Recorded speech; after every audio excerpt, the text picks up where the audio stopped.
Okay दोस्तों, नमस्कार, जय हिंद। तो जैसा कि आपसे मैंने प्रॉमिस किया था, द कश्मीर फाइल्स अभी खुद मैं देखने आ गया हूँ। अभी बस कार पार्किंग चल रही है और दिल से बताऊँगा जैसा भी मेरा एक्सपीरियंस रहेगा। और मैं तो कहता हूँ आप भी ट्राई कीजिए। और दुखी इस बात का है कि अभी खबर में पढ़ रहा था, देख रहा था, उसमें बताया गया कि ऑल ओवर इंडिया में सिर्फ 500 थिएटर्स में इसको लगाया गया है। ऑन एन एवरेज बाकी फिल्में जो है 9 से 10 हज़ार जो है शोज़ उसके होते हैं, थिएटर्स में लगती है। पर सोचिए मात्र 500 बजाय 9-10 हज़ार के। तो ये अपने आप में बताता है कि ये जो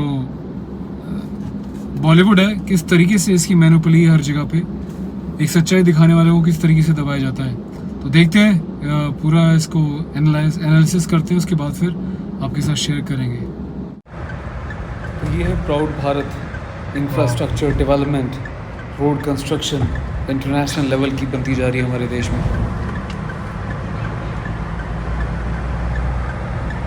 काफ़ी अच्छा अंडरपास है ना।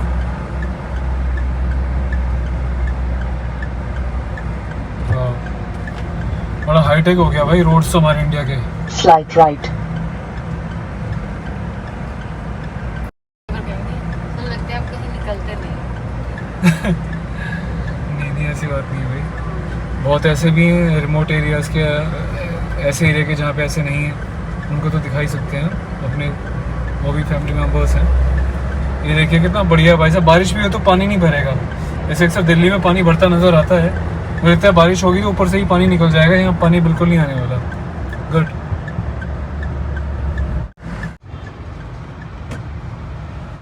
पार्किंग थर्ड बेसमेंट है ना, और इतनी ज़्यादा कंजस्टेड है कि यहाँ पे गाड़ियाँ खड़ी करने की जगह ही नहीं है। आओ जल्दी आओ, जल्दी आओ।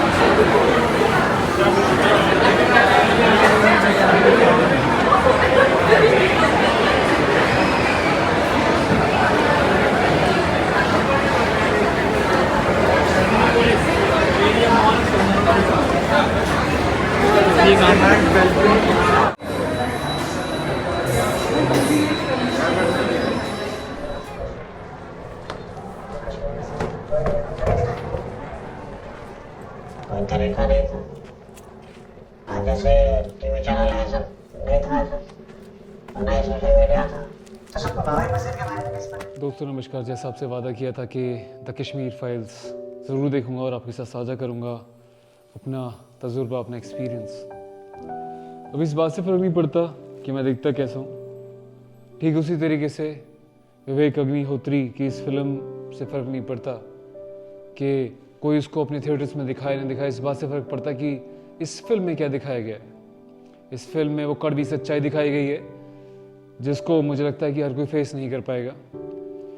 कहने को तो एक आम फिल्म जो है, जो बड़े बड़े सो कॉल्ड बॉलीवुड के प्रोड्यूसर डायरेक्टर्स होते हैं, इनकी फिल्में तकरीबन 9 से 10 हज़ार थिएटर्स में चलती हैं जब ये रिलीज़ होती हैं। लेकिन कहाँ 9-10 हज़ार का आंकड़ा और कहाँ मात्र 500 का आंकड़ा, ये अपने आप में दर्शाता है कि 500 ही थिएटर में लगी है। तो कौन है वो थिएटर वाले लोग? सबसे पहले तो उनको बॉयकॉट करना है जिन्होंने पैसे लेके इस मूवी को रिलीज़ नहीं किया ताकि इसका कोई नाम ना हो जाए, लोगों को सच्चाई ना पता चल जाए। इतना बड़ा है बॉलीवुड माफिया कि इन लोगों को भी खरीद लेता है कि मूवी कौन सी चलनी कौन सी नहीं चलनी, ऊट पटांग। हमने तो पहले ही बॉयकॉट कर दिया था इस बॉलीवुड को, लेकिन ये देश की फिल्म थी, सच्चाई के ऊपर आधारित फिल्म थी, विवेक अग्निहोत्री ने बनाया था, इसलिए हमने जाके इसको देखा। तो हम इसको बॉलीवुड में काउंट नहीं करेंगे। और पहले भी कहा था ये फिल्म नहीं है, जज्बात हैं और देखने बहुत ज़्यादा ज़रूरी हैं। फिल्म की बात करते हैं थोड़ी सी। हाँ, स्टार्टिंग से लेके अंत तक एक बात मेरी समझ में आ गई। जब जो उस फिल्म में वो लड़का बोल रहा था, मैं उसको अपनी जगह खड़ा करके देख रहा था। जब मैं सच्चाई के लिए बोलता हूँ, जो उसने बोला वही जब मैं आप सबको बोलता हूँ, आप लोग बहुत उसको समझते हैं। आपका दिल से बहुत बहुत धन्यवाद, क्योंकि देश को जागरूक करने वाले बहुत ही कम लोग हैं। लेकिन जब वो बोलता है तो वो वाली भीड़ भी आ जाती है जो उसको भक्त बोलती है, और इनडायरेक्टली गोदी मीडिया बोलती है, अंधभक्त बोलती है, और न जाने क्या क्या बोलती है। वो जब अपने आप को प्राउड हिंदू बोलता है, तिलक लगाता है, तो लोग उसका मजाक उड़ाते हैं, ही करते हैं। तो वो सब चीज़ें होती हैं जो आमतौर पे हमारे साथ, आपके साथ होती हैं सोशल मीडिया पे। कभी अंधभक्त के नाम से ट्रोल या कुछ, जानते हैं ये क्या है? ये बहुत बड़ा नैरेटिव है हिंदुओं की आवाज़ को दबाने के लिए, सत्य की आवाज़ को दबाने के लिए, देश की आवाज़ को दबाने के लिए। और यहाँ पे मैं किसी धर्मनिरपेक्ष की बात नहीं कर रहा। हम एक सच्चे भारतीय हैं, हम सब इस देश के वासी हैं, और हम सबको एकता दिखानी चाहिए। लेकिन बड़े कड़वे वचनों के साथ मुझे बोल रहा है कि कश्मीर का वो मंजर दिखाया गया जहाँ पे बोला जाता कश्मीर में रहना होगा तो अल्लाह अकबर बोलना होगा। सेंसर बोर्ड चाहता तो इस लाइन को हटा देता क्योंकि आपत्तिजनक हो सकती थी, सांप्रदायिक भेदभाव ला सकती थी, लेकिन ये सत्य पे आधारित थी, आंकड़े थे, सबूत थे कि ऐसा हुआ था। सेंसर बोर्ड अगर इस मूवी को हटाता तो बिल्कुल हटा सकता था, लेकिन सत्य के आधार पे थी, फैक्ट रख दिए सारे, भाई ये रिकॉर्ड है, ये फलानी डेट है, ये हुआ था, ये हमने दिखाया है। किस तरीके से छोटी बच्चियों को उठा लेते हैं, उनकी माओं को, उनके पिताओं को सरेआम कत्लेआम कर देते हैं, लोगों को लकड़ी काटने वाले आरों के बीच से रख के उनका नरसंहार कर देते हैं और न जाने क्या क्या। तो किस पीड़ा के साथ हमारे वहाँ पे कश्मीरी हिंदू भाई वहाँ से उस दुख से पीड़ा से गुजरे होंगे, शायद इस फिल्म को देख के समझ आएगा आपको। और इसमें तो बताया गया कि ये सिर्फ कश्मीरी पंडित ही नहीं थे, कश्मीर में रहने वाले तमाम गुर्जर परिवार थे, वहाँ के दलित परिवार थे, वहाँ के सिख भाई बहन थे और डोगरा फैमिलीज थी और तमाम अन्य हर एक जो है अलग अलग रिलीजियस के वहाँ पे लोग थे, लेकिन सभी भारतीय थे, सभी हिंदू थे।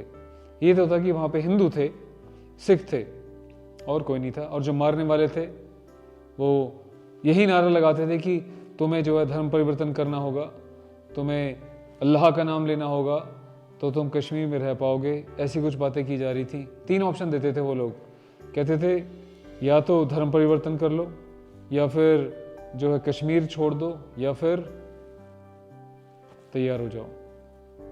तो कत्लेआम मचाया गया, वो नरसंहार हुआ। और इसको देख के पता चला, मैं कभी खुल के नहीं बोलता दोस्तों, मैं बिल्कुल प्राउडली बोलता हूँ, कल तो मेरे दिल में ये बात बिल्कुल समझ आ गई मुझे कि 370 हटाने के लिए जो लड़ाई इन लोगों ने लड़ी, जो हमारी भारतीय सेना को निरंतर बदनाम किया गया, अक्सर बोला गया आर्मी तो जाके बेकसूरों को मारती है, रेप करती है, न जाने क्या क्या बोलती है। ये एक बहुत बड़ा नैरेटिव बनाया गया था हमारी सेना को बदनाम करने के लिए और ये दिखाने के लिए कि कश्मीरी पत्थरबाज इनोसेंट है। वो देखा था मिशन कश्मीर आई थी ऋतिक रोशन की, किस तरीके से नैरेटिव दिखाया गया था। तो इस बॉलीवुड वाले ने तो बिल्कुल जो है ये दिखाया कि वहाँ पे अपनी मर्जी से हिंदू गए हैं, वहाँ पे तो किसी ने कोई अत्याचार नहीं किया, लेकिन रियलिटी दिखाई विवेक अग्निहोत्री ने।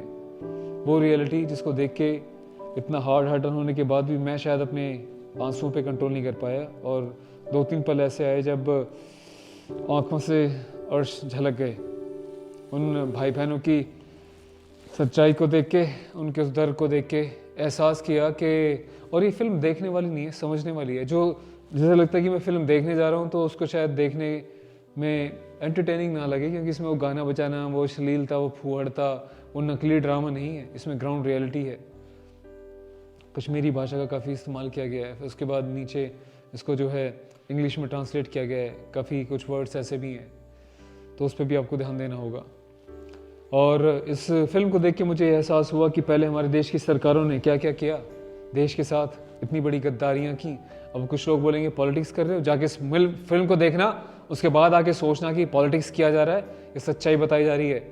और मैं बताऊँ खुल के कभी वो नहीं करता था, क्योंकि अपनी भी कुछ बाउंडेशंस होती है, हम किसी पार्टी का वो नहीं कर सकते। और हमें पार्टी का नहीं, मैं यहाँ पे भारत सरकार का और अपने देश के प्राउड प्रधानमंत्री श्री नरेंद्र सिंह मोदी जी को इस फिल्म को देखने के बाद तो कम से कम मैं पहले भी करता था और अब तो बिल्कुल हाथ जोड़ के नमन करता हूँ, नतमस्तक करता हूँ। और इस बात को मानना पड़ेगा देशवासियों को कि भैया वो जैसा प्रधानमंत्री आज तक ना तो कभी आया है और भविष्य में तो शायद पता नहीं, हो सकता है आए ना आए, पर आज तक कभी नहीं आया है। अगर ऐसी विचारधारा पहले रही होती तो इन जिहादियों की हिम्मत नहीं होती हमारे देश को, हमारे गरीब भाई बहनों को इस तरीके से करने की। फिल्म में दिखाया गया है जब इनों की तादाद बढ़ी, हिंदुओं को पलायन किया, तो किस तरीके से इनकी भीड़ ने हिंदुओं पे अत्याचार किए। और यहाँ पे ये भी दिखाया गया फिल्म में कि अत्याचार ये कभी हिंदू मुस्लिम के भेदभाव के लिए फिल्म नहीं है, मुस्लिम भी शामिल थे परिवार जिनको मार के भगाया गया। वो मुस्लिम परिवार जो अपने देश के प्रति वफादार थे, हिंदुस्तान जिंदाबाद बोल रहे थे, जो अपने देश के लिए अच्छा सोच रहे थे, ऐसे मुसलमानों को वहाँ से निकाला गया और बोला गया कि पाक ऑक्यूपाइड कश्मीर है, यहाँ पे पाकिस्तान का झंडा चलेगा, यहाँ पे पाकिस्तान की करेंसी चलेगी। लाल चौक पे पाकिस्तानी झंडा फहराया जाता था और सरेआम IAS IPS जजेस को गोलियां मार दी जाती थी। तो ये था मंजर वहाँ पे, कभी सोचा भी नहीं होगा, ना आपको किसी ने बताया होगा। जब हम लोग बताते थे तो कुछों को यकीन नहीं होता था, लगता था पता नहीं क्या ऐसी बातें कर रहे हैं। तो हम तो देश को जगाने का बहुत पहले से काम कर रहे हैं, अपने चैनल को बनाने का उद्देश्य अधिकतर यही रहा है।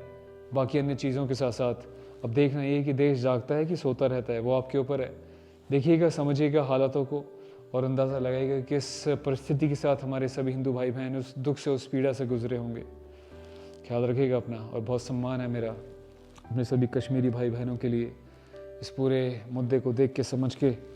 इतने कठोर दिली ये कौम हो सकती है कि बेगुनाह बच्चों को, मासूम बच्चों को कत्लेआम कर दिया। और वैसे कहते हैं कि इनको तो पीस सिखाया जाता है, शांति दूत का इनको दर्जा दिया जाता है। ये वो शांति दूत थे जिन्होंने नरसंहार किया, छोटी छोटी बच्चियों के साथ, महिलाओं के साथ, बहन बेटियों के साथ बलात्कार किया, हिंदुओं को मार दिया, उसके बाद उसके घर की औरतों के साथ गलत काम किए। तो किस खौफनाक मंजर से हमारी बहन बेटियां, माएँ वहाँ से गुजरी हैं, वहाँ से निकली हैं उस दुख पीड़ा से। उसका क्षणिक भर भी अंदाज़ा शायद हर कोई नहीं लगा पाएगा। जिस दुख से गुजरा है वही लगा पाएगा, फिर उनका परिवार लगा पाएगा। बाकी लोग तो बकैती काटेंगे, तमाम फिल्में बनाई कश्मीर के नाम पे, उनकी सच्चाई दिखाने के नाम पे, लेकिन धोखा किया गया। ये शायद पहली बार एक ऐसी फिल्म, मैं नहीं कहूँगा, एक सत्य पे आधारित एक कहानी दिखाई गई है जो आपके रोंगटे खड़े करने पे आपको मजबूर कर देगी और सच्चाई दिखाने पर। और प्राउडली इस फिल्म में भी दिखाया गया किस तरीके से जेएनयू में खड़े होकर देश को तोड़ने के नारे लगाए गए हैं, भारत तेरे टुकड़े होंगे इंशाल्लाह इंशाल्लाह, और अफजल हम शर्मिंदा हैं, तेरे कातिल जिंदा हैं। वो जो नैरेटिव यहाँ पे चल रहा था, किस तरीके से युवा का ब्रेन वॉश किया जाता है कि मोदी सरकार तो ऐसी है और ये हिंदू तो जो हैं पाठ पूजा करते हैं, अंध भक्त हैं और न जाने क्या क्या, और कश्मीर में जो हो रहा है वो इनोसेंट हैं। कश्मीर में जो है वहाँ के लोगों ने, आतंकियों ने कुछ नहीं किया, पत्थरबाजी तो वो अपनी मर्जी से नहीं करते, वो हालात के मारे हैं। और आर्मी वहाँ पे सारे काम करती है, आर्मी जो है लोगों को खड़े करके मारती है और बदनाम ये होते हैं। ना जाने क्या क्या प्रोपागेंडा मचा गया इंटरनेशनल लेवल पे देश की छवि खराब करने के लिए, भारतीय सेना की छवि खराब करने के लिए। ये तो फिल्म से अब लोगों को पता चल रहा है, ये चीज़ तो हम पहले से बताते आए हैं। मैं फिर से कहूँगा, इस मूवी में लास्ट में वो जो लड़का है हीरो, मुझे उसका नाम नहीं पता क्योंकि बॉलीवुड से बिल्कुल जुड़ा नहीं हूँ, मैं सिर्फ फिल्म को देखने समझने गया था। उसने जो जो बातें बोली, मैं उस जगह पे जब वो बोल रहा था लास्ट में, तो अपने आप को मैं देख रहा था कि जब मैं ऐसे बोलता हूँ तो लोगों में ये हाल होता है। जो आपके जैसे अच्छे लोग हैं इस चैनल के साथ दिल से जुड़े हुए हैं, रॉयल सोल्जर के साथ, वो मेरी बातों को समझते हैं। जो लोग लिब्रांडो हैं, जिनका ब्रेन वॉश है, उनको लगता है कि ये तो जो है अंधभक्त है, ये तो देश भक्त, तो प्राउड है, देशभक्त है। गोदी मीडिया बोल देते हैं सत्य दिखाने वाले को। मैं फिर से नमन करता हूँ मोदी जी को कि वो ना होते तो शायद देश की हालत बहुत ख़राब हो गई होती, और न जाने क्या क्या। ये महंगाई को लेके मर रहे हैं, छोटी छोटी चीज़ों को लेके लोग मर रहे हैं, और ये नहीं देख रहे जो कश्मीर जैसा मंजर यदि देश के हर एक राज्य में हो गया ना, तो बेटा बहन बेटियों की इज्जत नहीं बचा पाओगे। और इसको बचाने के लिए बहुत बड़ा योगदान दे रही है हमारी भारत सरकार। धर्म निरपेक्षता के साथ, सबको एक साथ लेके चलने के साथ साथ, और साथ ही साथ देश की प्रगति और उन्नति के साथ जो कार्य किया जा रहा है, इन जिहादी मानसिकता वाले लोगों को जवाब देके इनको असल ठिकाने पे लगाया जा रहा है, आतंकवाद को ख़त्म किया जा रहा है, वो सिर्फ मोदी जी कर सकते हैं। और खुद इस मूवी में मोदी के गुणगान नहीं गाए गए, ये सच्चाई भी दिखाई गई, देखिएगा ज़रूर। Thank you so much guys for watching, और शेयर कीजिएगा इस वीडियो को आगे तक, और जागरूक कीजिएगा कि हम लोग कहाँ हैं और हमें कहाँ होना चाहिए था, और क्या हमारे कश्मीरी भाई बहनों के साथ हुआ। चैनल को सब्सक्राइब कीजिएगा and press bell icon for all notifications. ख्याल रखिएगा अपना। जय हिंद, जय श्री राम।